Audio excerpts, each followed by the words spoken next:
Good morning, everyone. Welcome to the third and final day of the Protecting the Past 2018 conference. Great to see everyone here again and that everyone has made it. I hope you all enjoyed yesterday's cultural tour and gala conference dinner. Before we start properly with the academic part of the day, just a couple of quick announcements to make. This is important. The first one is important for everyone. As you have seen in the lobby, we have this fantastic exhibition about the EMINA project and the work of the EMINA project with about 12 exhibition panels. We would really appreciate it. I'm sure you've all been enjoying it, but we would really appreciate to get your feedback on this as well. For that reason, there are some feedback forms that are lying on the desk, the registration desk at the opening. So if you would please be so kind, maybe at coffee break or lunchtime when you go past the exhibition again, to take one of these forms and to give us your feedback, that would be much appreciated so we can improve our work in the future. The other announcement is specifically aimed at speakers and chairs. If you haven't done so already, please come and talk to one of the organizers about filling in an expense claim form and also filling in a podcast video form. Without your explicit permission to make available the sessions on the internet, we won't be able to do it. We won't be allowed to do it. So please come and find one of the organizers, Julia, Andrea, myself, Michael, or Bijan, and ask for a podcast and video form. It's really important that we get these signed before you all leave after today. That was all the housekeeping announcements. So without further ado, I would like to hand over to France Desmarais, who you've already met yesterday, of the Alif Foundation, who will be taking the first academic session forwards. Thank you. Good morning, everyone. Thank you for all those that came back for this last but not least day of a very rich conference where we all learned something. I sure did, and we're about to learn some more on documentation and mapping and its role in cultural property preservation, among other things. So let's start with Essa Albade from Abound Studio, who's going to talk about the role of mapping and documentation, and it concerns the holy city of the Mecca. So I don't think I really need to say more. It sounds fascinating. I can't wait to hear, or I'm sure you do. Please come over.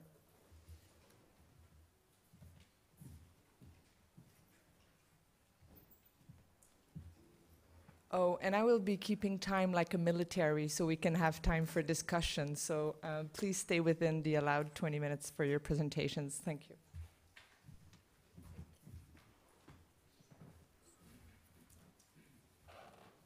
Good morning. It's a pleasure to be here in Sharjah today and have the opportunity. Sorry. Okay.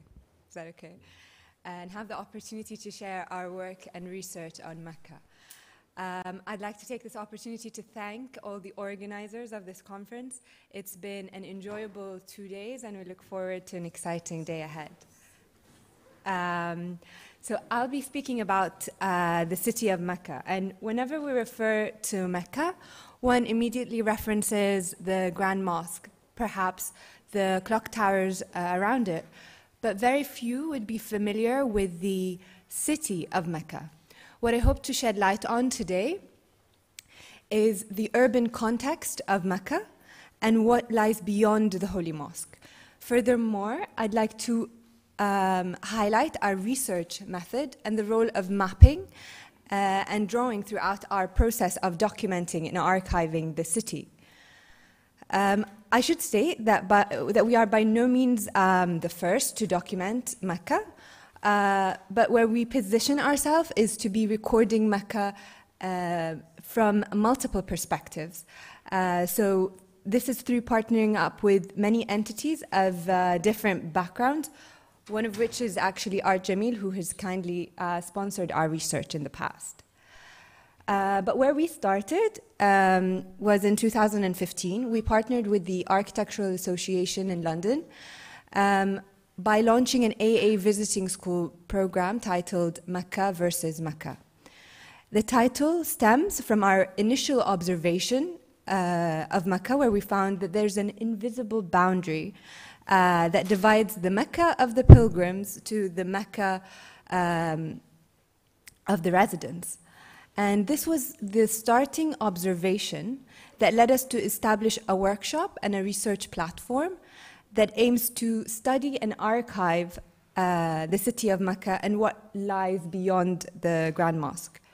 We strive to record and represent both the visible and invisible landscapes of the city as it undergoes an important period of rapid construction and transition, in an aim to gain a deeper urban, architectural, and social understanding of Mecca, painting a more relevant and revised picture of the city. So we bring out the topic of Mecca as a conversation. We explore its past and consider its future, what could become of, and speculate on its future. Sorry. So I'll, before that, I'll present a research method which attempts to understand the urban case study, where liturgical worship and cyclical rituals choreograph the activities and stillness of daily life. The seasonal transformations. To capture a wider spectrum of life in Mecca, we began our research by looking and analyzing different districts within the city of Mecca. So I'll be showcasing a few of these. So we started at the nucleus by looking at Al-Haram, the Grand Mosque, mapping our roots and finding and translating that into documentations. We went further out into one of the districts, which is Al-Sharashif, which is the closest unplanned settlement to the Grand Mosque, which is due to be redeveloped.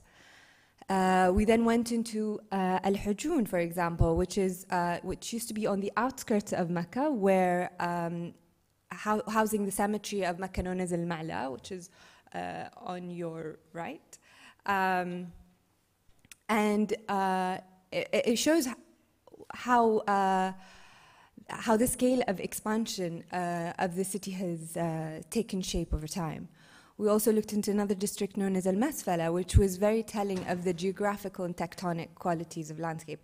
And I mean, we continue to research further into different districts, but this is just kind of a glimpse of highlighting the different areas and their status, let's say.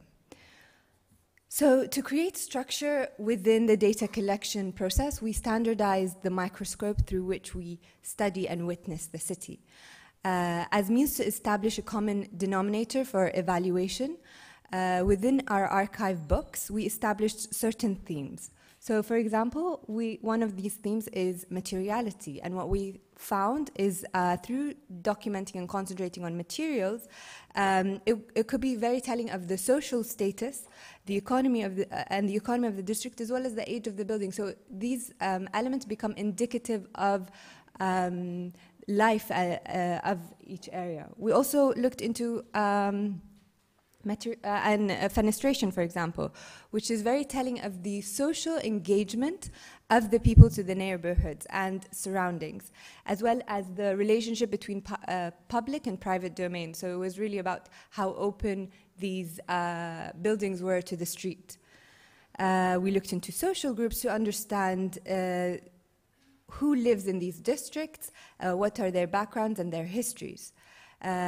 Inhabitations, to try to also look into documenting the homes and interiors, whether intact or destroyed. And it is kind of through this repetitive method and that we start to see the diversity within Mecca. So it's like concentrating on specific elements, but repeating that really translates into a wide spectrum of Mecca. So what we do is we actively engage with the holy cities through curated walks. So where we invite architects, artists, or developers to curate walks across the city, which allows us to gain different perspectives into the city, to gain their interpretation of that. We therefore document and archive the walks, whether it's through drawings, modeling, with strong emphasis on learning by doing and exploring. So these walks highlighted not just the significance of the urban fabric, but also the interior conditions of Mecca, and how telling they are of the people and the city. So starting from the hotel room, which has now become the quintessential experience of Mecca. Here I show a photograph by Saudi artist Ahmed Matir, who documented these rooms and their relationship to the Kaaba, or the Holy Mosque. We also did our own observations, so we went into these different hotel rooms and started documenting and analyzing these interiors. So this is Dar al-Tawheed, for example. We also looked into governmental buildings. This is Qasr al-Saqaf, which is where it has a long history, but at a certain point, it was where the king resided and hosted his guests. We traced the history of its function, and here we show the impact of the fire that happened in 2002, which kind of is super unfortunate because it's really a gem in Mecca. We also look, so here we start to also document the building as it is today. We try to really look into not just the architecture, but also putting the real textures of these buildings. So this is Kuwait Palace, and it's like it's a merchant's house, and we document these interiors, and we begin our analysis. So it's an architectural analysis of these buildings.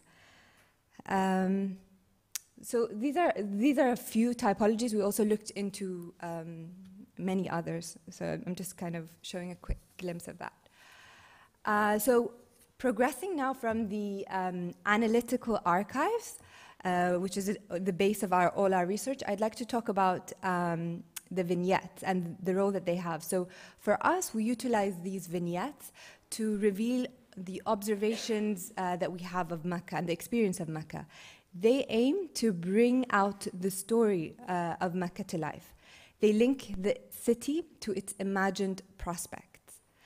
They are drawings that go beyond the typical architectural drawings and consider the way of life, the essence of the city and its inhabitant, which isn't solely defined by its built form.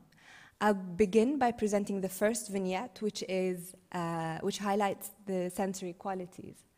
So we began by studying the distribution of artificial lights across the city.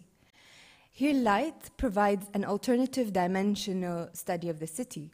And what light distribution doesn't necessarily reflect is the density of the population or its inhabitants within the area, but suggests an alternative reading.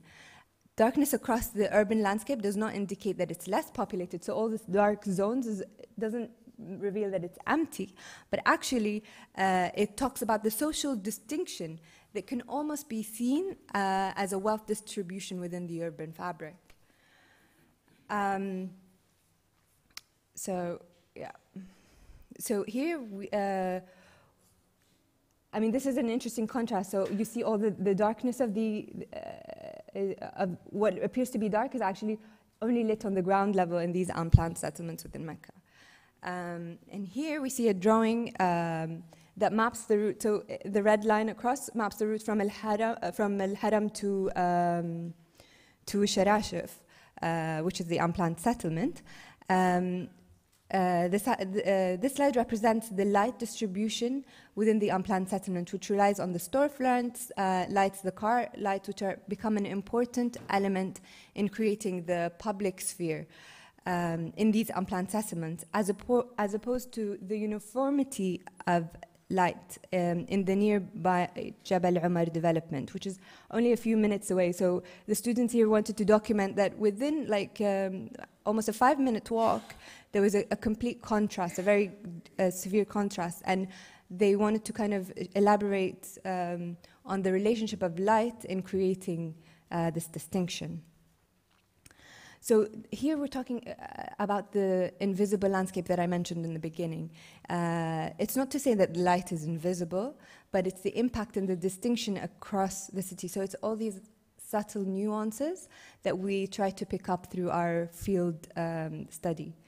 Here, architecture becomes a vehicle for observation and reflection, encompassing everyday reality and providing a format for specific social life. So one's perception of memory and location is deeply rooted in the sensory experience of that place.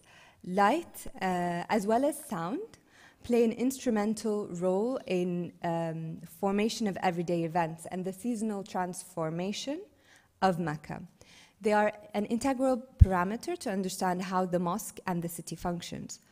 So here, sound stands as a marker of time, signaled through the adhan that summons Muslim prayer, a common denominator across the urban domains of Mecca and many Islamic cities. So this drawing represents a mapping of the projection of the adhan we did from the minaret of the Holy Mosque to the city around. The bottom scale refers to time and the occurrence of the adhan 5 times a day. The adhan can be heard up to 1,000 meters away from the Haram.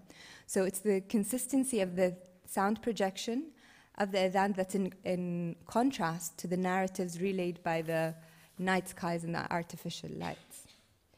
The final vignette that I'd like to show is city as a mosque. So here the vignette acts as a construction and a deconstruction of the city. Here we're challenging the notion of what constitutes a sacred boundary, far beyond the immediate boundaries of the Grand Mosque. So we start off by referring to the Giambattista Noli maps of Rome, which depict the public spaces. So this is a zoomed in image of that maps. It depicts the public spaces of Rome, showing the ground floor plans of all the public buildings and churches. However, all the private or residential buildings are rendered as solid blocks. So with a similar technique, we adapted that to Mecca, but we focused on mapping all the mosques of Mecca. The maps invite for an analytical insight to reveal the extent of continuity of space between sacred and open spaces. So all these kind of mosques are scattered across the urban fabric of Mecca, and this is a continuous effort that's still ongoing.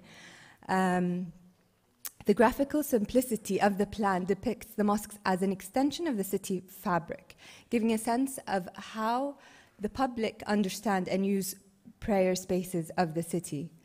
We then proceeded by cataloging the mosques of Mecca, creating a taxonomy of mosques, both in 2-dimensional and 3-dimensional forms. So it is really through the unearthing of objects and knowledge that are embedded within the city, relations among different elements can give rise to new meanings. By looking at the city through both its found and imagined, we hope to develop a platform and a guide that's not restrictive, but rather a trigger for design.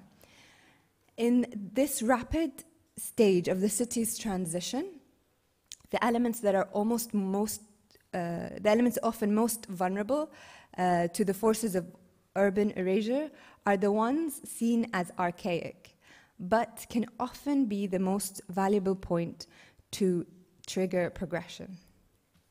Thank you so much.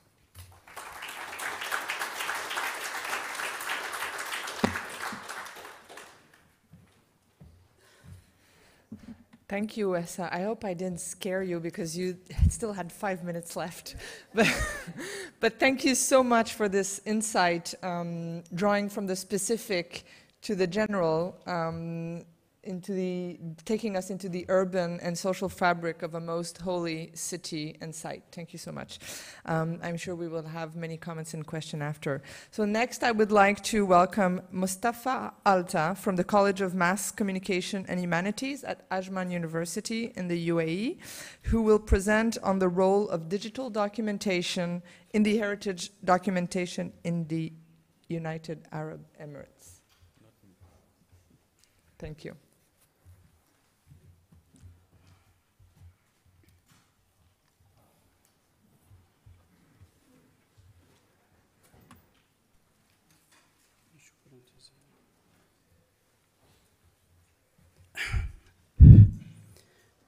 بسم الله الرحمن الرحيم. السلام عليكم ورحمة الله وبركاته. نرحب بضيوفنا الكرام الذين جاءوا من مختلف أنحاء العالم لهذا المحفل الذي نناقش فيه التراث وأهميته باعتباره من الإرث الإنساني.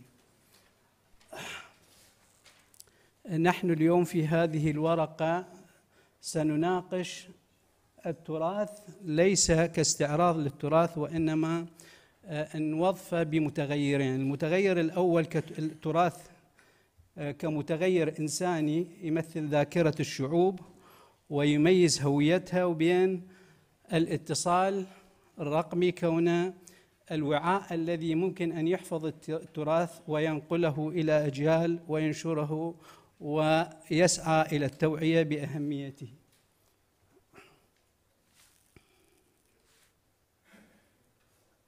أهمية توثيق التراث: يشكل التراث ذاكرة للأفراد والأمم الحية عبر التاريخ، كونه يمثل حصيلة الإنجازات الحضارية للمجتمع، يتمكن الأفراد من خلاله الربط بين الماضي والحاضر واستشراف آفاق المستقبل. لذلك أضحى التراث موضع اعتزاز واهتمام وطني وإقليمي وعالمي. فالتراث هو ما بنته الأفكار والسواعد الإنسانية عبر الزمن، ورسالة ينقلها الآباء إلى الأبناء لاستكمال مسيرة البناء والعطاء الإنساني في مختلف المجالات الحياتية. لذلك سعت العديد من الدول والمنظمات الدولية والإقليمية إلى الاهتمام بالتراث على مختلف المستويات، وعملت على ربط مختلف مراكز التراث في العالم بمنظومة عالمية دعت إلى سن القوانين الدولية التي تعنى بالتراث الإنساني وحمايته، وخاصة أبان الحروب والأزمات والكوارث. نتيجة لذلك تطورت تقنيات توثيق التراث وأساليب حفظه باستخدام أحدث التقنيات، وقد تأسست مراكز وأقسام عديدة في العديد من الدول العالم تهتم بتوثيق التراث الإنساني وحفظه باعتباره ذاكرة مستقبلية للأجيال عبر الزمن. وهناك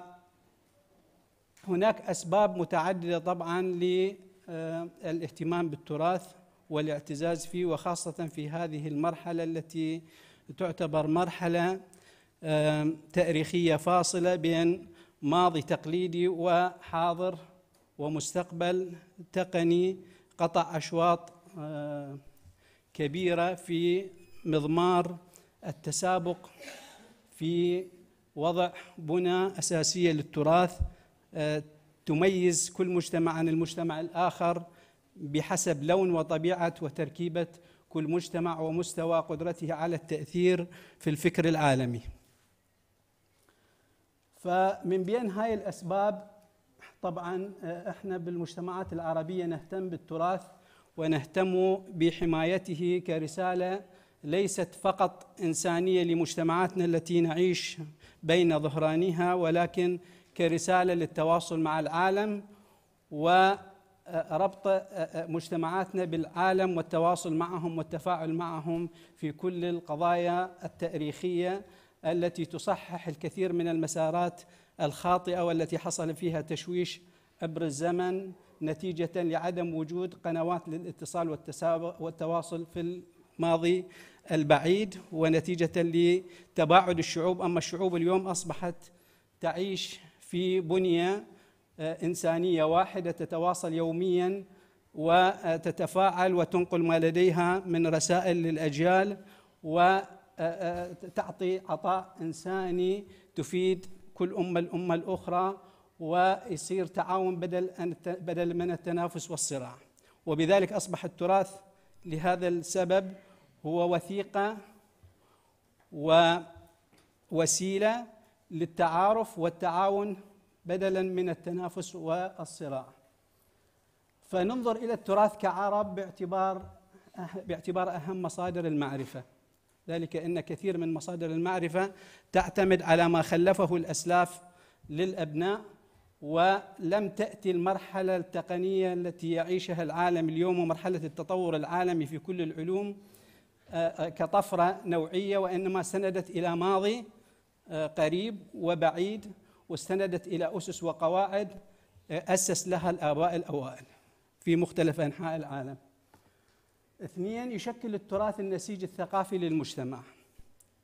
المجتمع يتعارف ويمد أواصر التعاون والتفاعل من خلال الثقافة التي يستمدها من مصادره الأساسية التي هي تراث.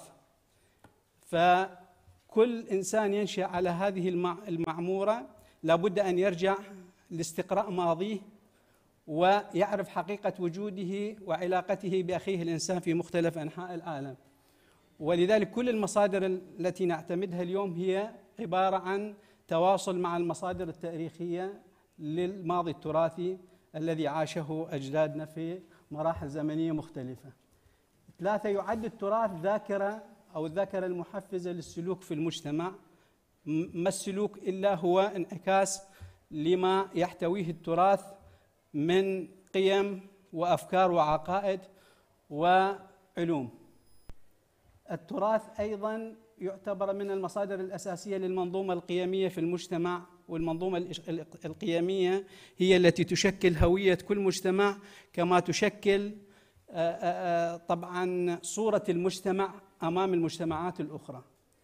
وكل ما ينبني من سلوك لابد أن يعتمد على معلومات ونظريات أساسها هو صورة التراث الذي عاشته أمة من الأمم. فإذا ما ردنا أن نستقرأ أو ندرس أي أمة من الأمم علينا أن نرجع إلى تاريخها ونلاحظ صورة الأجداد أو الأسلاف الذين جاءت منهم هذه الأمة، وما هو عطائهم الإنساني وكم قدموا للإنسانية ليتم تقييم المجتمعات بعضها للبعض الآخر وفتح صفحات للتعامل والتعاون الإيجابي.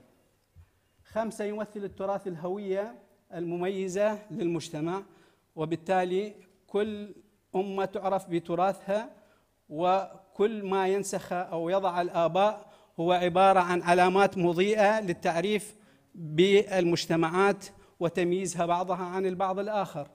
لأنه التراث على الرغم من كونه هو عطاء إنساني أو إرث إنساني عالمي، إلا أن لكل أمة بصمة واضحة فيه تميز صورة تلك الأمة من خلال تراثها. أنواع التراث طبعاً اختلفت آراء الكثير من الباحثين والمفكرين حول تقسيم التراث، انقسم على أساس زمني أم انقسم على أساس جغرافي أم انقسم على أساس موضوعي. اختلفت التسميات كثيرة اللي يستقرأها في المصادر يجدها عديدة ومتنوعة، إلا أننا ممكن أن نجملها من خلال تقسيم شائع ممكن أن نقسمها إلى قسمين: التراث الروحي والتراث المادي. وبالتالي التراث الروحي يشكل العادات والتقاليد والأخلاق والتاريخ الشفوي والأساطير، القصص، الممارسات الاجتماعية، الحرف اليدوية التقليدية، الطقوس، المعرفة، المهارات، العقائد، الأمزجة، الأفكار، العواطف، كل الأشياء غير الملموسة ممكن أن نصنفها ضمن التراث الروحي.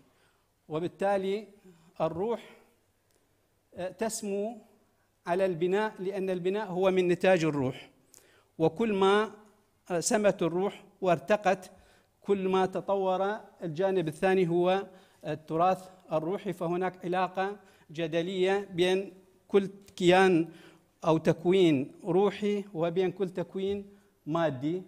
لذلك التراث المادي يمثل المخطوطات، اللوحات، الرسومات، المطبوعات، المنحوتات، المعالم التاريخية، المباني، المواقع الأثرية، وكل الأشياء الملموسة التي تتعلق بالعمران والصناعة، وكل الأشياء المادية تضاف إلى التراث المادي. مقومات تميز التراث العربي الإسلامي من وجهة نظر العرب كوننا أمة نقع وسط هذا العالم المترامي، إننا ننظر إلى أن للعرب دور تاريخي في وسط العالم، يتوسط قارات آسيا، أوروبا، أفريقيا، وممر لتواصل وتفاعل الشعوب مع بعضها عبر الزمن، عبر المراحل التاريخية المختلفة. وبالتالي لا بد لهذا الممر أو هذا المكان الذي يتفاعل من خلال العالم أن يكون إلى دور تاريخي في التراث للتواصل بين الأمم وامتزاج التراث العالمي بالتراث الإقليمي والوطني. اثنين، العمق التاريخي، يعني الآثاريين وكل الشواهد التاريخية تأكد عمق التراث في هذه المنطقة، ترجع إلى فترات تاريخية قديمة. الغنى المعرفي، التنوع التراثي، والتفاعل والامتزاج الذي يحصل بين مختلف التراث الأممي. مكونات التراث الحضاري العربي يتكون من العلوم والمعارف والعقائد والمعتقدات، الآداب والفنون، الأخلاق ونماذج السلوك، الصناعات والحرف والآثار، الأذواق والأحاسيس، في المأكل والمشرب واللباس، في كل ما يتعلق من أساليب الحياة. مهددات التراث، نعتقد أن للتراث مهددات، منها الحروب والنزاعات تعتبر من أكثر المهددات للتراث.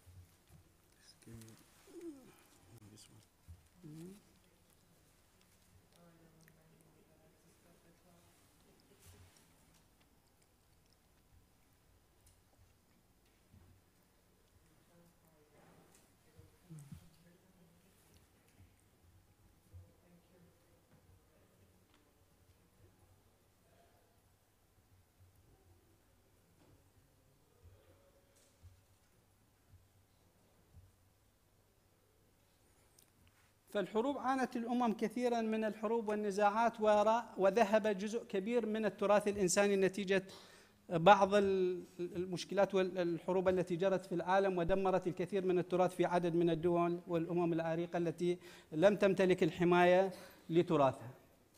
الكوارث الطبيعية والإهمال وعدم التوثيق والتجديد للتراث، وعدم الاستقرار الداخلي والتخلف، وعدم الوعي بأهمية التراث للحفاظ عليه.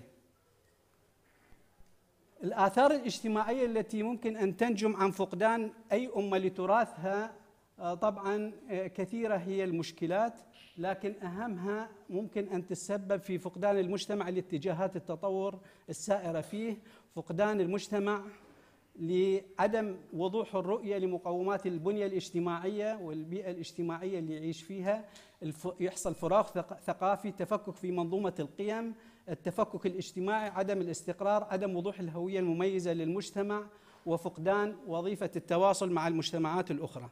وبالتالي المجتمع الذي يفقد تراثه يصبح كالأعمى الذي لا يستطيع أن يسير في طريق واضح ويصل إلى أهدافه. العوامل التي تؤدي إلى حفظ التراث ممكن أن نقسمها إلى قسمين: تنمية وتطوير الوعي بأهمية التراث، وهذه مهمة جدا. اثنين، إمكانية إتاحة الإمكانيات التقنية والمادية المتعلقة بتوثيق التراث. أهمية الاتصال الرقمي في توثيق التراث. طبعاً الاتصال الرقمي كمتغير دخل في كل مجالات الحياة بما ضمنها التراث وتوثيق التراث وتوثيق الثقافة.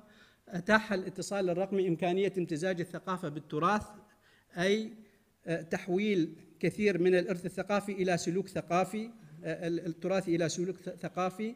أتاح الاتصال الرقمي إمكانية نقل التراث بين الأسلاف، من الأسلاف إلى الأبناء. كثير من الأشياء ما كنا نعلمها عن كثير من المواقع التراثية بتأثير التصوير الرقمي أو الإعلام الرقمي. أصبحنا الآن نعيش في مرحلة تراثية جديدة نفهم فيها الماضي والحاضر ونستمد أفقنا إلى المستقبل. أسهم الاتصال الرقمي أيضا في نشر التراث بين مختلف المجتمعات. الاتصال الرقمي له دور مهم في توثيق التراث وحمايته. أتاح الاتصال الرقمي إمكانية نقل التراث وعرضه بأساليب تتسم بالتشويق والجاذبية، وبالتالي أصبح لدى الأمم الحاضرة الآن ثقافة ووعي بالتراث أكثر من أي أمة أخرى سابقة. وظائف الاتصال الرقمي التراثية: وظيفة توثيق التراث وحفظه بأوعية خلوية دقيقة، وظيفة إتاحة التراث للباحثين والمتخصصين، وظيفة ربط مراكز توثيق التراث بشبكة محلية وإقليمية ودولية لتسهيل عملية التفاعل والتبادل بين مختلف المجتمعات في قضايا التراث، وظيفة استخدام التراث للتماسك الداخلي والتقارب بين المجتمعات الإنسانية.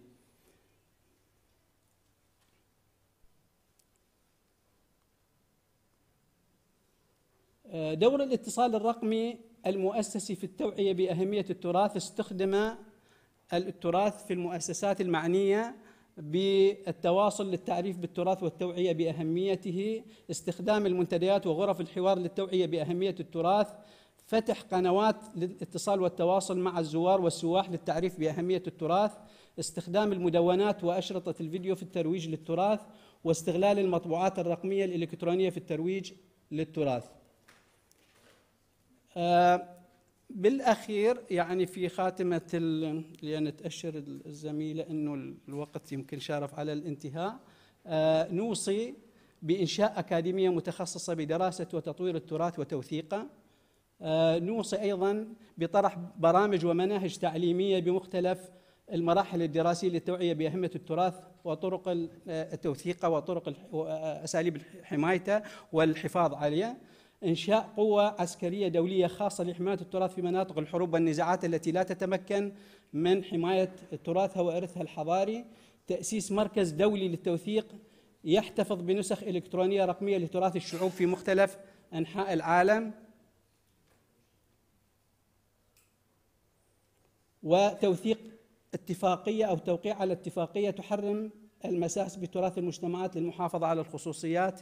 مثل ما تحدثنا أنه التراث دائما لكل أمة هو طابع مميز وهوية مميزة لكل أمة، ينبغي لكل أمة أن يبقى تراثها، وأنا لا أميل إلى امتزاج التراث العالمي بهوية واحدة مثل ما ذهبت إليه العولمة، وإنما أركز على الخصوصية الثقافية والحضارية في التراث لأي أمة من الأمم تميزها في إطار إنساني شامل يحوي التراث الإنساني العالمي ويحافظ عليه ويحميه من كل المؤثرات. والسلام عليكم ورحمة الله وبركاته.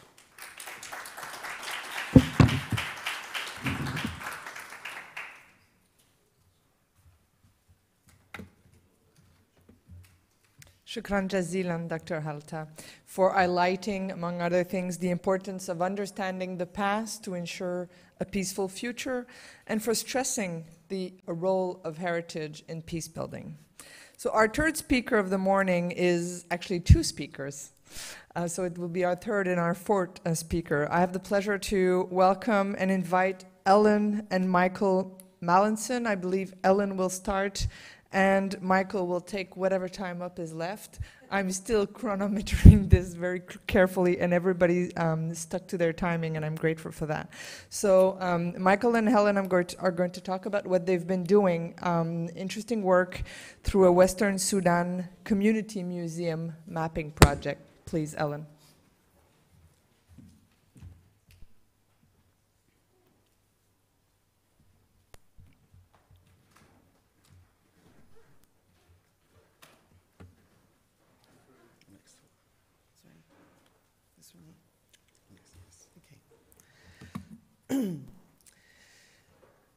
We've heard a lot about mapping and recording and documenting and how incredibly important all of this is to rebuilding and to managing cultural heritage. And the question of how sustainable these activities are has also been raised yesterday, whether it's how you keep hold of the data records and so on. I just wanted to start Michael's talk by introducing the slightly broader issue of sustainability around the question of who owns the museum. Because the museum is the key arbiter, certainly in the heritage industry, of who owns the interpretation and the dissemination and the availability and the civic space associated with the cultural heritage.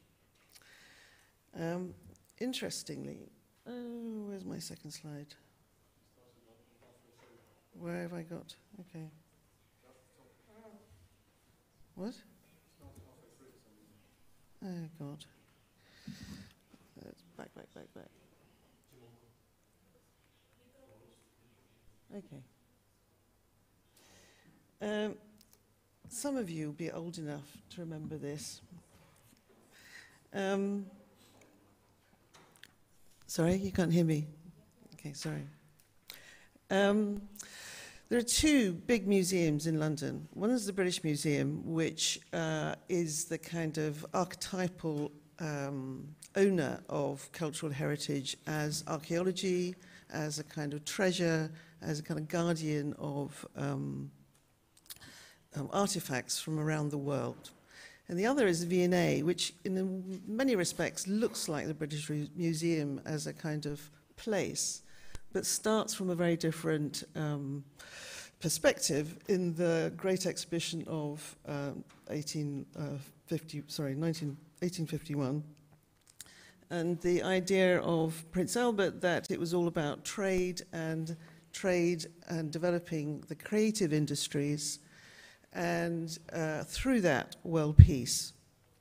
The V&A reappears in 1988 on the political map by Margaret Thatcher, who tasked the V&A and the first woman director, Esteve Cole, with regrounding the museum as a place where people might go, rather than it being just a place of curators. And she gave the advertisers, or the advertising campaign, to Maurice Saatchi, who put up these six very controversial posters which had death threats lobbied in Esteve Cole's direction, which took away the power of the museum, or the V&A, from the curators, and said that actually it's about a social space and its primary place is as a cafe. So it was this very famous campaign about fantastic culture attached to an Ace Cafe. Now the idea when we went to Sudan was that Sudan is both the victim and the beneficiary of the foreign mission, the archaeological mission that goes and digs up these amazing treasures, really starting with the Aswan Dam and the building of the National Museum. It's a beneficiary because they have absolutely fabulous archaeological remains. It's a victim because none of the money or the infrastructure has gone into the Sudanese museum structure. So we are working with an organization that represents the government, museums the whole way across Sudan that have zero in terms of infrastructure or resources or any of the development that you associate with museums. So this is both an opportunity to rethink what can a community museum do. So we've introduced this notion of community as a way of representing how can a museum in Africa be sustainable? How can it be part of the cultural heritage industry and make benefit out of that? And at the same time, not design its role in the future as being the janitors, the cleaners, the cafe runners of its cultural heritage. Because the wonderful thing about Sudan is that its cultural heritage is still alive. That when you travel through Sudan, people are still living their cultural heritage. So how can that become part of the museum? How can the museum be re-owned by its community? And that is the kind of open brief that we've taken back to 3 museums that represent the kind of Western trajectory rather than the Nile Valley where all the foreign missions are. And Michael's now going to explain this in more detail.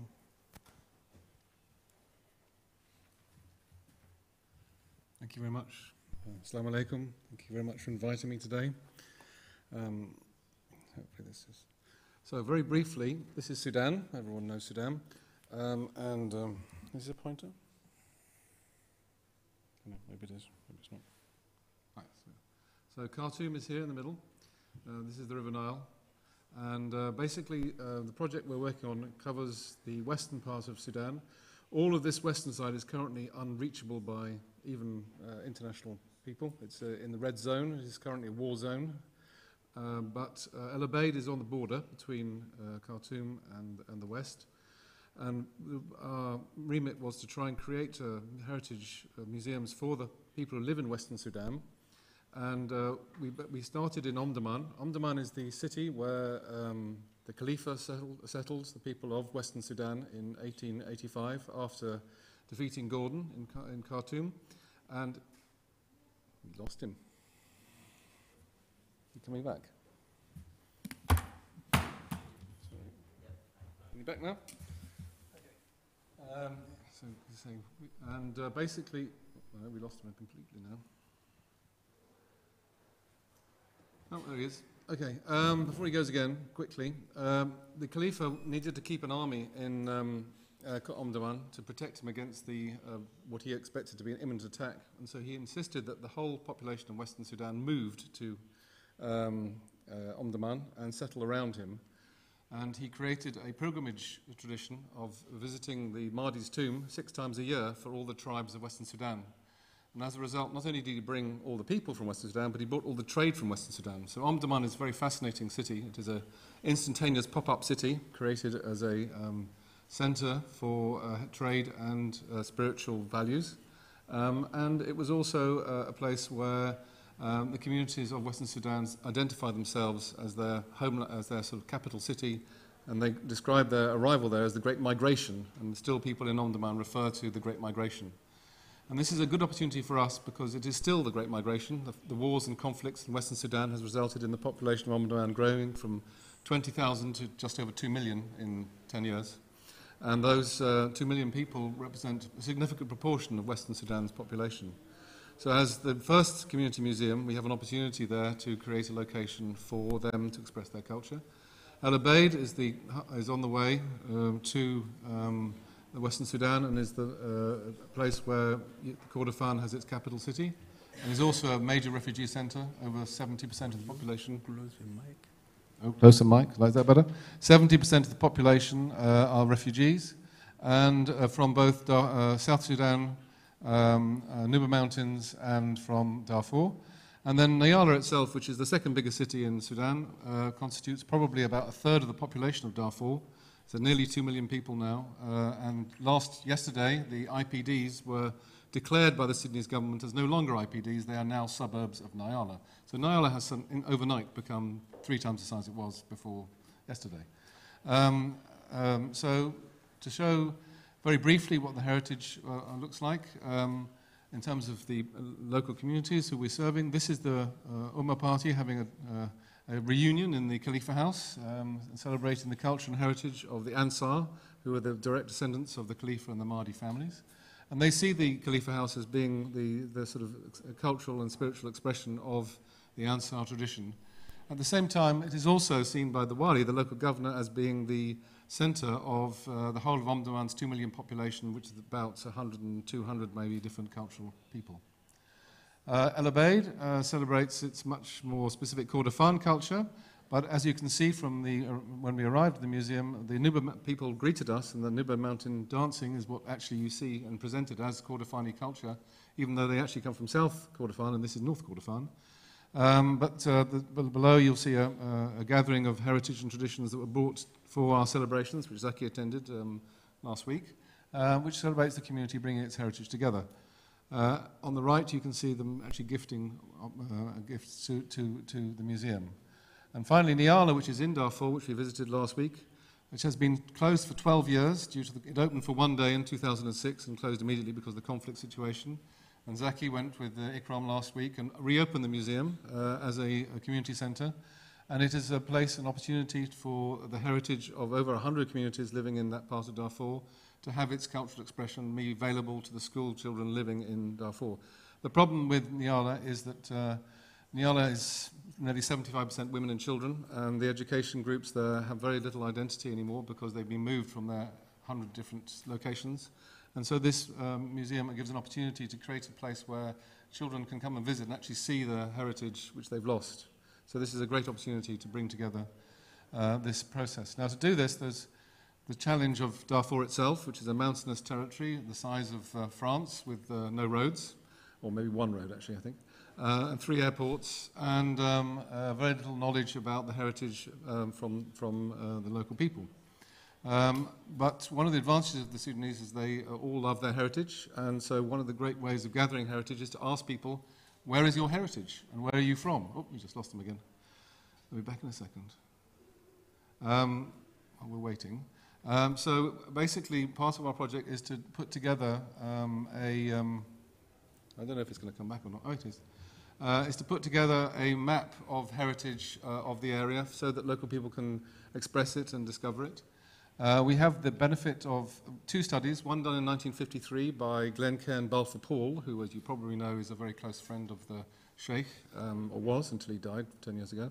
And his heritage his mapping of the heritage of Darfur is one of the few academic studies made of Darfur. And he defined 4 different periods. But to be honest, nobody actually has any archaeological scientific studies of Darfur heritage beyond minimal studies done in the 1980s. And the 4 periods which we have proposed for the history of Darfur are actually just theoretical. No one has actually done or proven this theory beyond the kind of initial outlining. And so the Torah legendary population could go back, well, hundreds of thousands of years possibly, but certainly to 20,000 or more. The Darju, no one actually knows where they came from, but supposedly maybe Chad, but no, again, not well known. We lost them again. So just quickly moving on, we have, until recently, the only maps available were the 1960s, 70s redraw maps, so the maps made in the 1940s and 50s. But very recently, the German aid agency has done a digital Landsat map for registration of all the property of Darfur. And we have been given the opportunity through Sudan Memory, who is a partner with ICROM and British Council ourselves, to use this database as a GIS base map for the heritage of Darfur. They're creating 9 regional centres where the GIS map will be placed, and they've given us the opportunity to place on that a layer of archaeology of heritage that we gather together. So basically, very quickly to show you, before we lose everything again, no, gone again, back soon. It's rather like Darfur, actually, this map. 1 minute you look there, it's all gone again. We have the odd 1990s maps that we were given as well, which has some heritage recorded more accurately, but that's it, basically, for Sudan. So just to give you an example of what local communities can do, when we were in Niala last week, we met a professor, Adam, who gave us a reference to a site that no one knew about called in Jabal Sabka, and he sent us photographs from his collection of the heritage. So basically this is an example of local communities identifying identifying sites which nobody knew about just by asking people what heritage they have in their area. And we have these other 2 scientific studies that were done in 1953 and then 1983. Very quickly looking at what the problem of identifying sites from local references. These are 2 sites which we know about from these publications, but also from local knowledge. These are the Sultan's tombs. These are the rulers of Darfur until the British commander of 1917 deposed the last Sultan. He's gone too. They have a site in Tura Mountains in the center of what is now the rebel heartland, so and nobody goes there at the moment apart from the odd rebel. And they have these huts which were rebuilt in 1890 by the last Sultan as thatched houses. And from the air, these ruins, now ruined, the roofs are blown off, look exactly like burnt-out villages. And there is a large mapping project in Darfur identifying ruined and burnt-out villages. But actually, the burnt-out villages could well be heritage sites similar to the ones which are identified through the local knowledge of the sites. So this shows you down here. Whoops, going back again. Down here, somewhere there. So these are actually not burnt-out villages, but they are the tombs of the sultans. But from the satellite photography, impossible to tell the difference. Very luckily, though, so this is a map showing all the identified burnt-out villages from the Darfur region, which could be heritage or they could be burnt-out villages. And of course, without the local knowledge, we won't be able to identify it. Part of our project is to work with our friends, the National Museum, who very luckily can travel in these areas without any problem because they are local people. And this is two sites, which is in a place called Kebkebir, which is where the headquarters of the rebels are based, in the north of Darfur. And these two sites in Shoba, down here, somewhere, there we are, those two, are the last intact mosques and palaces of the Sultan Turaib.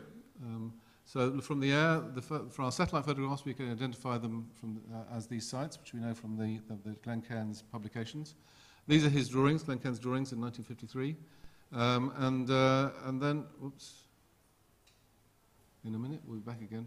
But then, very luckily, we have some photographs from 1919, which was when the last time they were surveyed.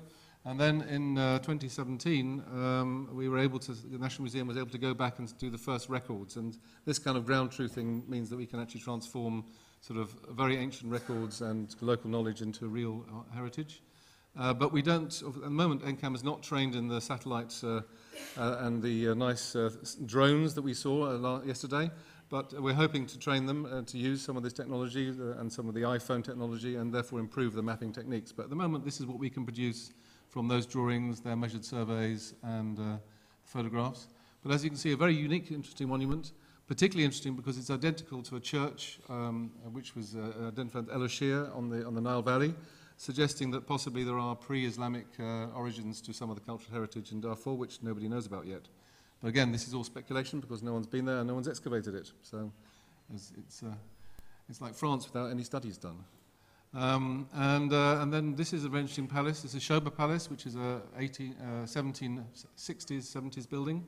But it's built on top of what is quite clearly a massive earlier structure. You can see these stone walls, again, which are identified both with Dajor and even Tungur structures, which go back hundreds of years before the palace of Sultan Turaib.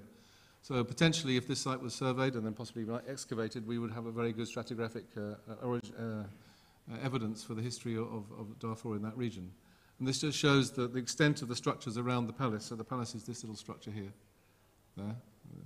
And these are the walls around it, which are related to this earlier palace structure. And this is the surveys done by the NCAM in 2016. And this is the NCAM surveyors doing their survey with a survey pole up here. But they drove there in a Land Rover about 18 hours from Al Fasher, and they spent a day afternoon producing these maps and drawings for us. Obviously, the intention would be, after the ground truthing is established, to go back with archaeologists and do further studies. So that's the plan that we produced from that. Very luckily, we actually know what all these rooms do, because a chap called George Brown went and lived with Sultan Turaib in 1793 and describes the function of the court and what each room and what each space, the summer interior summer rooms and the exterior rooms where the Sultan would meet his people. So we actually have not only a map and a plan of the heritage, but also we have a knowledge of how the Sultan used the heritage in that period to interpret the ruins. So very interesting records going back a long time. Very quickly, what will we do with this heritage? The idea is to bring the heritage, not only the archaeological heritage, but also traditions of heritage of the local cultures of Darfur, and make a map that's locally available for children and educators in the museums. And that mapping process will be used to teach and educate local Darfur schools about their heritage that they no longer can be amongst, and also their cultural origins and their cultural identity, which has been so threatened by the last conflicts of the last 12 years. Thank you very much for giving us space to talk today, and I hope that maybe in the future we can show you some future results. This project is hopefully going to be sponsored by the British Council. We've made an application. If we don't, we will have to try and do it within the existing British Council project we have to create the community museums. So museums are definitely going to happen because they're happening, and Zaki was there opening it last week, so well done to him. And in the future, we would very much like to see building on these community museums to enlarge our knowledge of what is, after all, a completely unknown area of Africa. Thank you very much.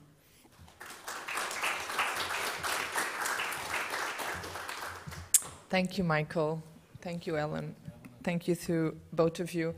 The museum professional in me is very pleased to hear about a lesser-known museum community that struggles and that is deserving of attention. And also, I'm glad you touched on the sustainability of a fragile, museum communities and ecosystem, but also on the importance of local knowledge. You mentioned it, and I'm grateful for that. So I'm sure we will have comments and questions for our three speakers. So our last speaker of the day, of the morning, sorry, don't go anywhere after, it's just coffee break, is Christophe Graz from IDEA, who will introduce a tool called HCK, and he will explain to us what it does, how it works, and what its purpose is. Please, Christophe.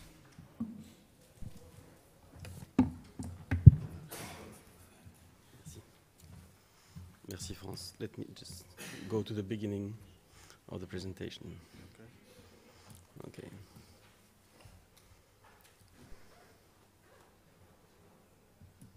There you go.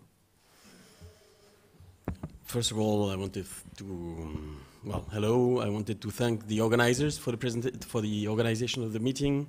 I'm very happy. I wanted just to drop a few notes on the interests, also not only on the topic, but also on the mix of profiles here and the discussions that take place between, on one side, the donors, on one side, the practitioners, on one side, the institutions, and it's very fruitful, I think, from this point of view, also to bring out ideas and make things happen on the ground with better knowledge of what is available.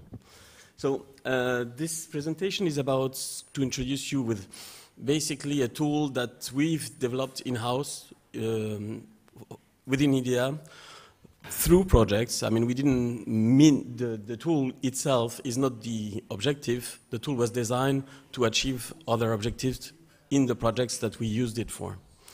And it's basically started, so I'm going to introduce briefly IDEA so you understand the context and how we work, and we'll introduce the tool mostly through the example of a project we did with the British Council in Palestine in the place called As-Samua next to Hebron. And I will conclude with a few questions and future perspectives issues that would connect with what we have discussed in the last 2 days. IDEA, yes, it's a consulting firm, basically based in Firenze. I work from Brussels. I'm the Brussels office, and it's about 70 people working on architecture, planning, and cultural heritage issues. I work with this cultural heritage department, and we mostly work for international donors and bids for the World Bank, for the EU, for private actors as well, and on all these issues internationally, worldwide. On my department, which is Culture and Cultural Heritage, we stand with a team of about 10 to 15 people, and I mean hundreds of experts associated with us, depending on the projects where of the expertise is where we're needed. And as you can see, we work with inventories, conservation, restoration, management, exhibition, museums, cultural policies, and institutions, and we worked with the different at different levels.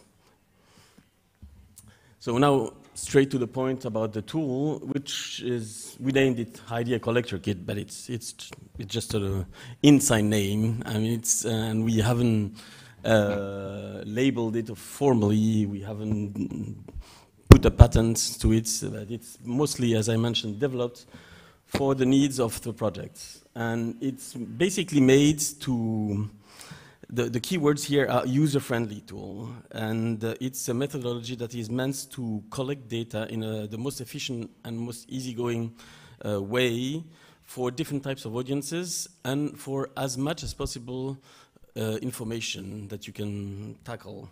And it's as well working on the processing of the information at the time of the collection and after the collection, on the use, the storage, the access to the information, and the management of the information.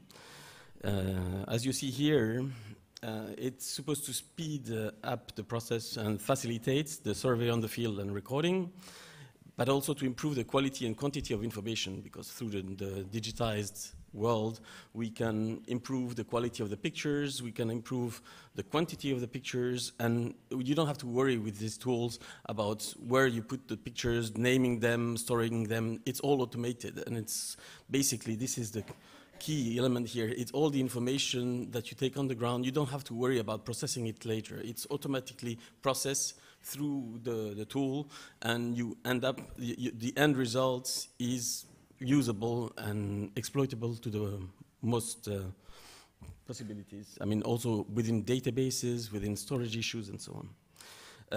Optimizing the management obviously has to do with the GIS based. When we're talking about inventories, it's always nice to have it related to a map and location, and all the data is actually cross-referenced through the GPS coordinates. And that's why the tool was designed with a geographer and computer guy who actually built it on OpenStreetMap resources. And, well, let me try to get my way there.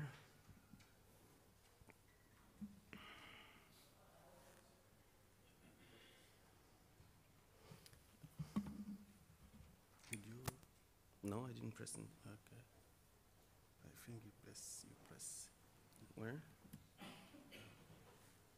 Let me check. Sorry about that. Here? Yes, okay. I didn't touch it. Okay. So the process basically starts from the map, and wherever you are positioned, we used it with tablets because basically you can use mobile phone. It's adaptable to mobile phones for convenience purposes, because we had to provide the tools to the people in the first experience, which was in Congo. We used tablets because they are wider screens, easier to manipulate and to move around. And for the first team of people that we trained on the tool, they were not used to computers. They had never seen a computer. They had never used any digitized device. And it was easier for them to manipulate tablets than mobile phones, even though they had, for a few of them, all kinds of mobile phones. Anyway, it starts with a heritage mapping, and then there is the description. You end up with a basic documentation. You can extend the documentation at different stages through the other databases. That means you can bring in additional information through existing archives, through history of the places, through pathologies identification that are specific to different issues, cost control, companies involved, reporting. Everything can be attached to the files from after the ground survey. And you can then follow up the work with the monitoring that is automatically linked with the original stage, because it's, as I mentioned, it's coded with the dates, georeferences, and GPS, and so you basically access all the information they stored in a very easy way to access. So you can, if you go back to the site and you do and you make some corrections to the file, you have it recorded as a new entry. You have the date when it's changed and so on. It appears on the GIS when you have it coded for the transferred to it. So it's all about basically the whole idea is to ease the management of the information on the ground after the survey is done. The survey is fast, but it's also, we did it in a way that we use, as I mentioned, OpenStreetMap, where you can have polygons and not only points, and we actually, there is the interface that allows for you to draw the polygons yourself on the map through the tool. That means that you can actually enter data on the maps. And as you know, OpenStreetMap is an interactive and a community map. It's open source. It's really growing, and it's a very solid tool for geographic reference in places where access is limited, or in places with political issues, or, I mean, in difficult places. OpenStreetMap is very often more documented than Google Map, for example. And it also has this advantage of having information as its actual maps. So you can manipulate the maps. You can actually identify the surface area of a road, of a street, the distance on the map between 2 points. You can actually give attributes to the polygons and so on. And this is all available as a data source. And you can do all of this through the program that we designed because we have an interaction, a direct interaction with these OpenStreetMaps on the tablets. So now I'm trying to speed up because I realize I'm taking too much time there. On the genesis of the project, it was for the World Bank. We had to do an inventory of the heritage, basically in the sense of municipal assets in 6 cities of Congo, some of them very remote, some of them in Kivu, and in places which were difficult to work on and with. And we had to design a tool that was easy to use for the people who had no clue about computers, no clue about geography. And as I mentioned to some, an anecdote was funny to realize that the planning department head in Bukavu, for example, didn't know what the map was on the wall of the mayor, and he's at the head of the planning department, and he thought it was a painting, and it was actually the map of the city. And when we explained how the map works and what is a map actually to him, he said that there is no way that this blue stripe on the side was the Congo River, because the Congo River is not blue, it's brown. And this is just to give you an idea about the level of information that we had to provide in a very short amount of time to have them work on the field. And it worked very well, actually. After 5 days of training with 55 people from the different cities, we started collecting the data from the distance. We were based in Brussels, and wiki-based forms arrived and flooded. And in the next days, we had 600 files coming, completed, and we could interact with the people in the different cities from Brussels with on the files that they had completed, make corrections from the distance and so on. So it was really flow and worked very well. From this experience, we moved and adapted it to different contexts. And I'm going to introduce the one with the British Council in Palestine. And this was also a test for us to adapt it to more detailed information files. And this was about a pre-diagnosis on the different ahwash, which are big family houses with quite complex structures in terms of spaces. And there we had to work with more time and supposedly more skilled people and to train the staff of the municipality. But the files actually had 6 levels of information. So we went from there.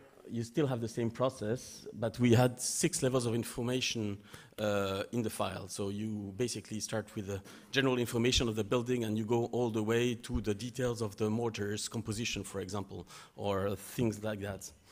And this allowed for files of 40, 50 pages long to be issued for some of the ahwash. And as you would know, this is very heavy to manipulate on a document which is a normal document, a Word document, so on. And here, through the database, you have a very easy access and direct access to all the information that you look for and to organize it. So the work is you prepare the document and you work with the people in designing the different fields that you want to follow. Then there is the field assessment, where you collect the information and you take the pictures on the site with the tablets or the mobile phone. You can take films, you can record people for intangible heritage. You can actually make sketches on the pictures that you take. That means you can take a picture and then immediately put notes on it where there is an issue, a pathology, a problem. You can take dimensions on the pictures. You can, all this can be done on the field. Then you go home or wherever you have the Wi-Fi, and you upload your file and you retrieve it in a Google Doc format and transform it later. You edit it and you can retrieve it in a Word file, or you can make it a PDF directly, or you can use it directly in a wiki format, which is automatized. And the fourth step is about linking the files to the map and on the website. And the final stage is the database management and the way you actually exploit the data. Here it's more about pure data, and you can actually exploit it in GIS. But in the case of Palestine, we didn't have the time. At this stage, we still haven't completed the GIS transfer of the information. So it's because they don't have, actually this issue was raised I raised the issue on the first day. It was about the map configuration and the compatibility between the maps that were existing, and they had a GIS map that was not compatible with the OpenStreetMap and Google Map and the universal coordinates. So we had to adapt and change their GIS base maps. So I'm going to go through this is going to go very fast. These are some of the stages that I just mentioned. So the preparation of the documents, the level of descriptions. As you see here, I have put 4 levels, but there are 6 in the Palestinian case, which was about, from my experience on the field, probably the maximum you can expect, because it becomes very heavy. You need 1 full day on one building to complete the file. And everything is automated, and you have many places where you have ready-made lists, and you just have to check the right answer within the list of materials, within the dimensions, and so on. And still it takes 1 day, because it's very extensive. This is the field assessment, and of course we had the training on the sites with the teams where people actually do the work, but at the same time they're being trained, and they get to learn also on the pathologies, on the techniques, on their own awareness raising about their own heritage. And we worked with the departments of civil engineering and architecture within the municipality, and they discovered their own heritage through the process, and they became aware of what they had. So this is very important in the process as well. And so these are examples taken from the field. This is how you take, sorry. I'm hoping it will come back immediately. Sorry. Let me try again. Yes. Then you get the edition of the files, you make the corrections, and this is basically how you would do with any format. And you can, in the process, we automatically prepare the logos and the format of the base file, and you can then adjust it. And you decide what you want to have on the file, what are the informations that you want to have in the printed format, and what are the informations that you want to keep for yourself, separate on the database that is only for the in-house department, which is, for example, the cadastre, or the information about the owners, or the value of the properties, or things like that, that you would want to keep separate from the public file. Then you can everything can be decided and automated from the beginning. And this happened there. I mean, basically, some of the informations are kept by the municipality, and most of the information is on the public file through the website. So these are the files that you get. This is basically what it looks like. This is when you upload, you collect these files on the Google format, and you can go there and edit as you would with any documents, add pictures, change the size, organize the data, clean pages, add some additional comments. That's also when you go back to your archives or go back to your historical documents, and you complete the information that you have taken on the field with what you have in the office. It's a very smooth process. You can go back and forth, and when you decide that the file is finished, you can issue the final PDF or the final Word documents and make it available, and you can always come back to it, and if you decide to change it and put a new version 6 months later, you can always do that. It's very smooth. But it's the most time-consuming moments because you want it to be looking final. These are final outlooks, and as you see, for Palestinian example, we had some files of 40 pages, so we had to put down a hierarchy on the files. That means the first page is giving you the most important information. Second page is a summary brief with the basic interventions that are needed, emergency measures and things like that, and small maps and then you have detailed information on the different building spaces, different walls, different materials, different techniques, everything is there. So this is basically the training session, an example of this training session, and an example of discussion on one file where we had to adapt the contents with the people. It's part of the training, on-site training. So then you get the stage where when you have your files, you link them to the maps. And this is done through a wiki website. In our case, as I said, we worked through projects with very little means, so we didn't have the big means or lots of money to do this, so we had to actually make it as operational as possible. And that's why we use the wiki format and the website. So this is basically how it looks like. You click on the numbers, you have the file. Here you can see that you can access the pictures and you can access the PDF of the file. And the numbers represent the different houses that were inventoried. And it goes on with the data characteristics. So you have the online database. It's basically all the data is put in an Excel table, huge Excel table, and it's all linkable to the GIS. So you can have colors coded parcels that are showing according to the data that you filled in. And you can actually exploit the data on the statistics. And that's interesting because, for example, in the case of Asamoah, we found out that they were undervaluing their own heritage. When they had to evaluate the value of the houses, they were giving very low grades. And we had to come back, we found out the results through the statistic analysis and came back to them in an additional training session to recalibrate the evaluation of their own heritage, because the best houses were given 2 out of 5, and basically we had to say, no, these are the best houses, these are not palaces, but they are the best, most beautiful houses you have to give them at least 3, 4, and we gave them the grids and the criteria that we used. So it was, and we did the same for the evaluation of the intangible values.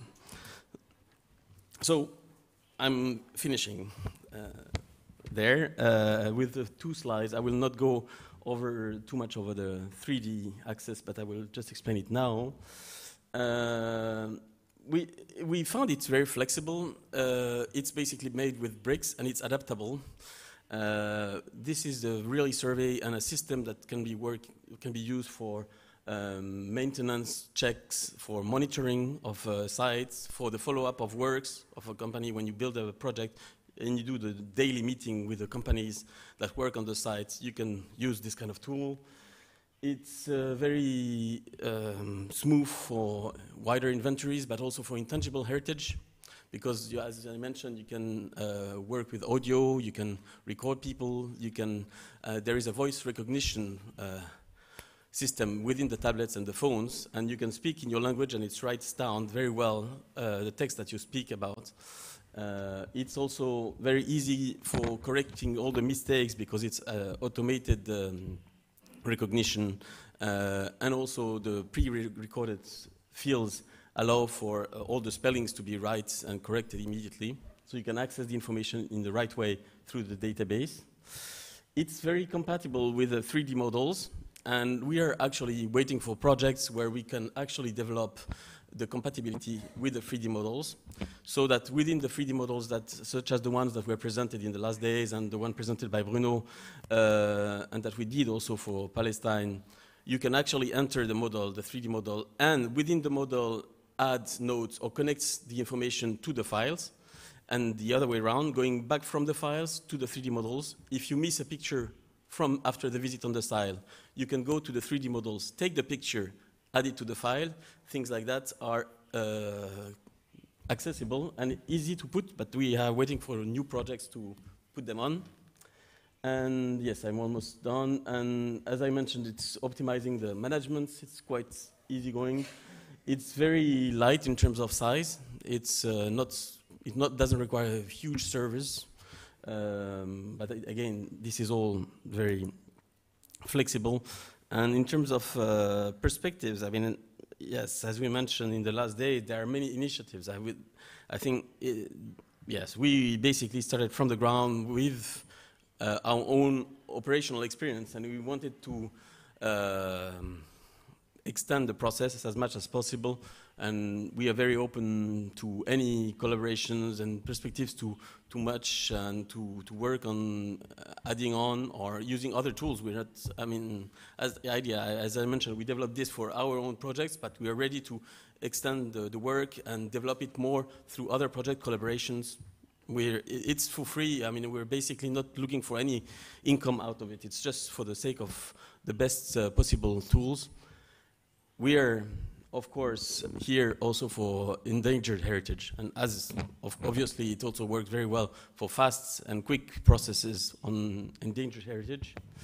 I have these last comments, which are based on the Louvre conference. When I'm talking about shared common practice and tool, we were in 1.5 years ago mentioning the need to put together the organization and put together some common tools that are efficient, easy, manageable, and allowing for long distance interaction with the staff on the ground. And this is one of the fields that, one of the tools that could be, taking part in these discussions. And we obviously we need the international organizations to get together and work on this, as it was mentioned in Louvre.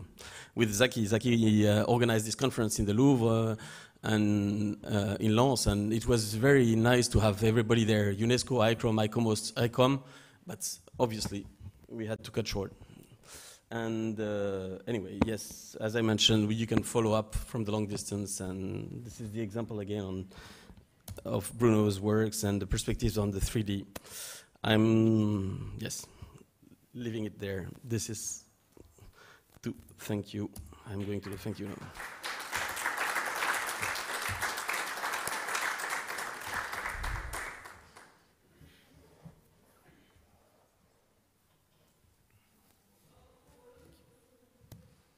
Thank you, Christophe. Sorry for breathing down your neck, just to keep us on schedule while we had another chair. So I would like to invite the speakers to come at the front. We're going to have a quick questions and answers period.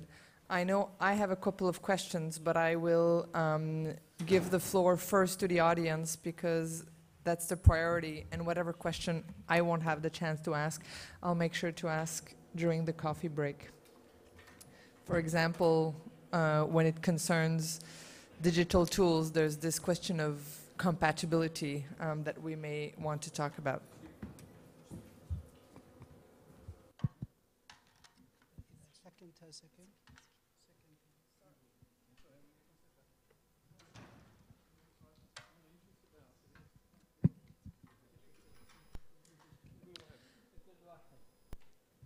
Thank you. Thank you to our speakers. Shukran. It's 11 o'clock. We're supposed to be having coffee now.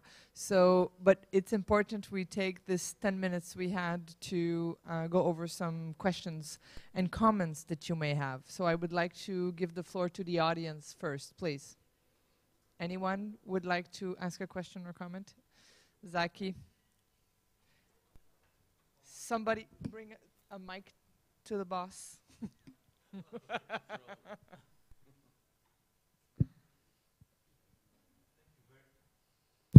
Thank you very much. Excellent presentations. In fact, I really enjoyed. In fact, I'm very familiar with what Michael and Helen has presented, and I thank them for their excellent presentation.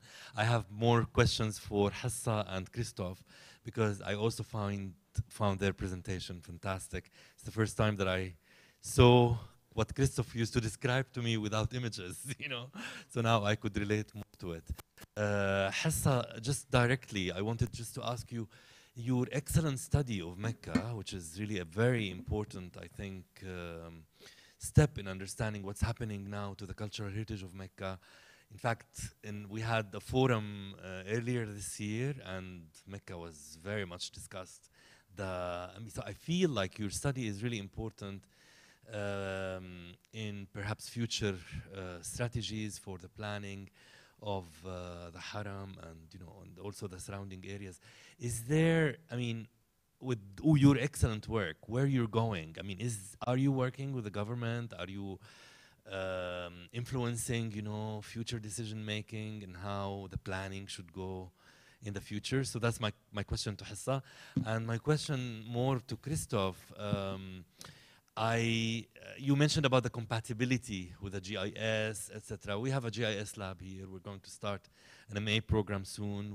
I was at a meeting 2 weeks ago on historic cities in the Arab world. So I see the potential, actually, of how we could develop this to be linked into, a kind of a monitoring mechanism for historic cities in the Arab world. So could you comment a little bit on that and the compatibility issues, which, as a non-technical, I mean, I understand, but I'm not a very technical person.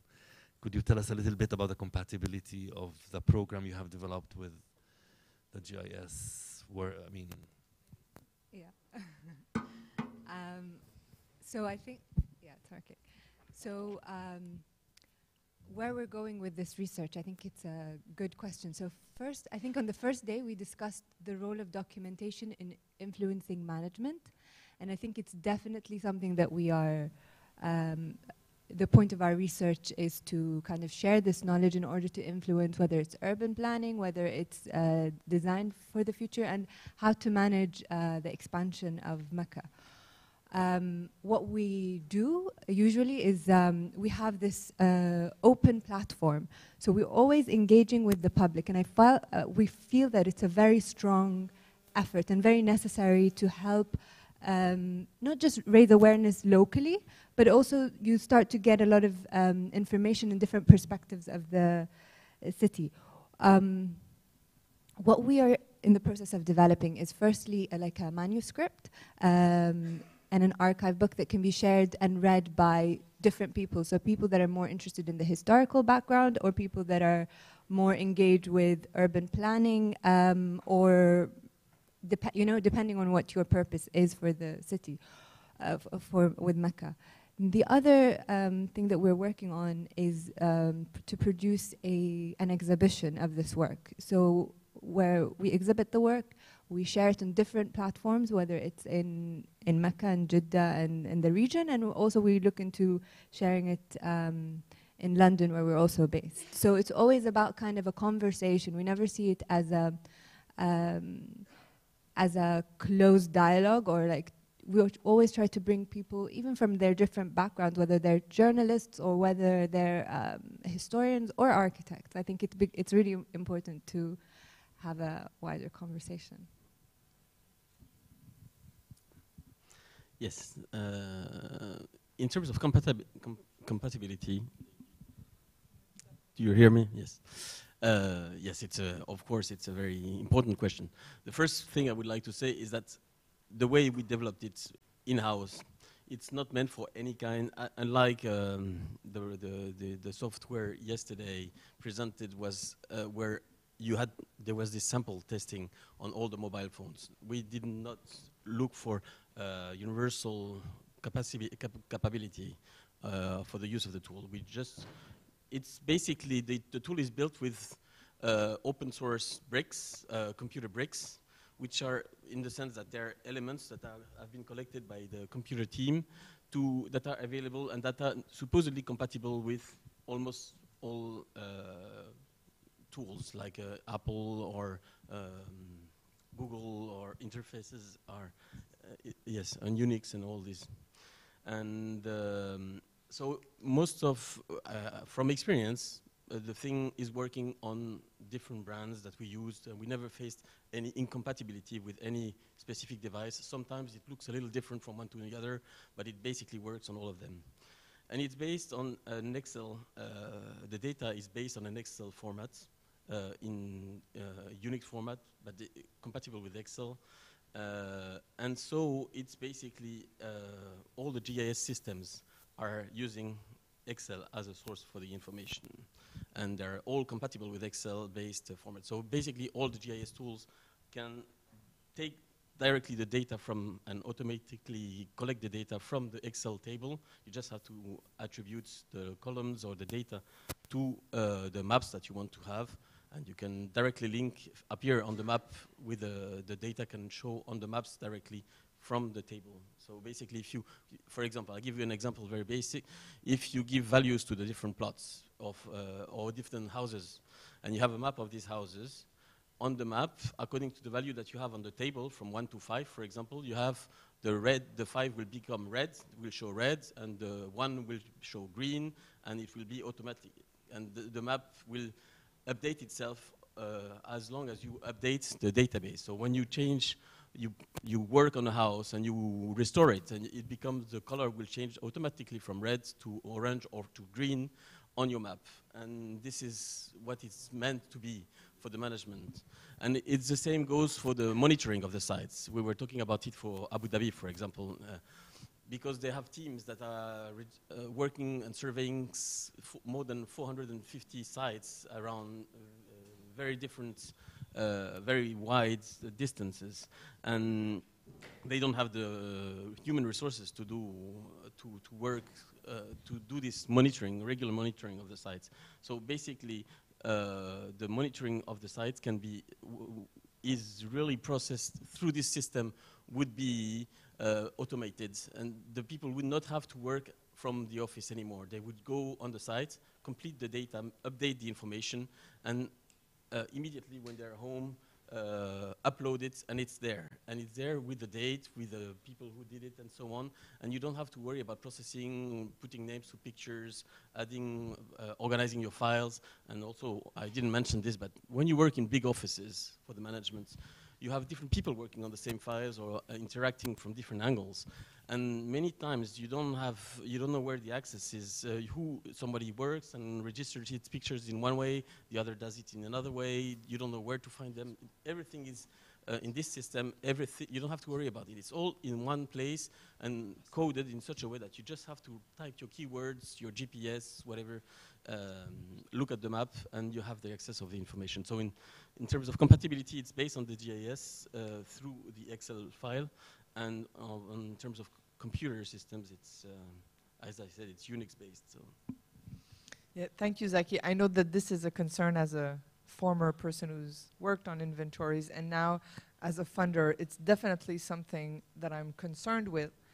Open access, open source, not supporting things that are closed in, but also when we talk about compatibility, any kind of inventory system, mapping, or data collecting, you need to take into consideration that we might have to migrate it to another system, or we might have to merge it with an existing system. So if engineers could work on this compatibility, it would be key, because otherwise we will be doomed into having to support different systems who will be working in isolation and in silos. And this is definitely not something we want to do. Would we have one more question or comment? Very interesting Two. presentations, all of them, really. I have a question about Mecca, really. And I was excited to see you did a study of the lighting, because I can imagine that in Saudi Arabia you have a lot of energy, and with cheap LED lighting. I mean, do you think that any of your studies will be put into the force of law to prevent light pollution, to control lighting?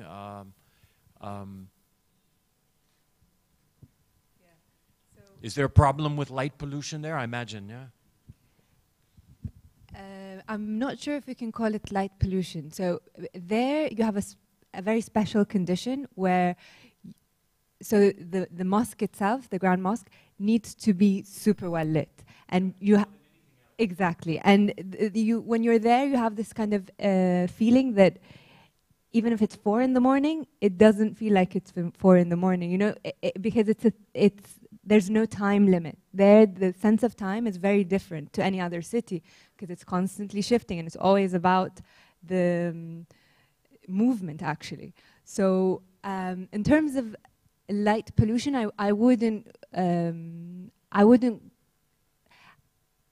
I'm not sure if that is the case, but it's interesting to read Light of Mecca because you have a specific language. So for example, by code, all of their mosques needs to have a green neon light. This is something that we just found out through our process of research. So it starts to be really interesting to look at Mecca at night, and you, from like standing from the mountains, for example, we could almost point out where the different mosques surrounding the Mecca, the Haram were. So for me, I think light is a very interesting element to look at, and it allows for further layers of reading into the city. So I think it's an ongoing effort to kind of try to unlock what different lights, what different colors, all these things mean. Let me rephrase, maybe not light pollution, but there's a code or a law that says that the mosques have to be lit more than other things. Because I can see how maybe a hotel, you may have too much lighting for a hotel, or... So I think in terms of program, you need that. I'm not sure if it's a code. So there is a code for the mosques, but it's not a code. At least I'm not aware of it being a code throughout. What we witness is that there's a difference because the unplanned settlements are illegally, and they have no infrastructure. How they tap into the electric infrastructure of the city. So this is where you kind of start to understand where lighting is almost as like legal, illegal areas, wealth distribution. You start to get a lot of different layers, whether it's social or economic. So it's, yeah, and I think we share this information with other entities. Now we're partnering up with a few governmental bodies to just share the work. And I think hopefully that's going to be an interesting prospect. No worries. Thank you. Yes, sir, please. دكتور سيف من جامعة الشارقة. سؤالي للدكتور مصطفى. أيوة، من جامعة عجمان. ما شاء الله بحث رائع ونقاط واضحة، لكن ما أدري يعني أنت ذكرت أنواع التراث مادي وروحاني. أنا أتصور يعني روحاني يقصدوا فيها أكثر شيء ديني، لهذا التعريف اللي متعارف عليه هو مادي ولا مادي. لما نخلط بين لا مادي نقصد فيه الروحاني، توجهنا أكثر شيء إلى الاتجاه الديني. شكرا. شكرا للأخ على هذا السؤال. وحقيقة الروحي والمادي هي الحياة بكل صفحات تنقسم إلى مادي وروحي. لا يعني الروحي شو الترم المتعارف عليه؟ لا يمكن أن نقصر الروحي على الدين أو العقيدة، وإنما كل الأشياء غير الملموسة غير المادية تدخل في الإطار الروحي. حتى السلوك، حتى المزاج، حتى الرؤية، حتى الأمل، حتى التفكير، حتى الخيال، كله يدخل في الروحي. وبالتالي الروح تسمو على المادة، والمادة هي من نتاج الروح.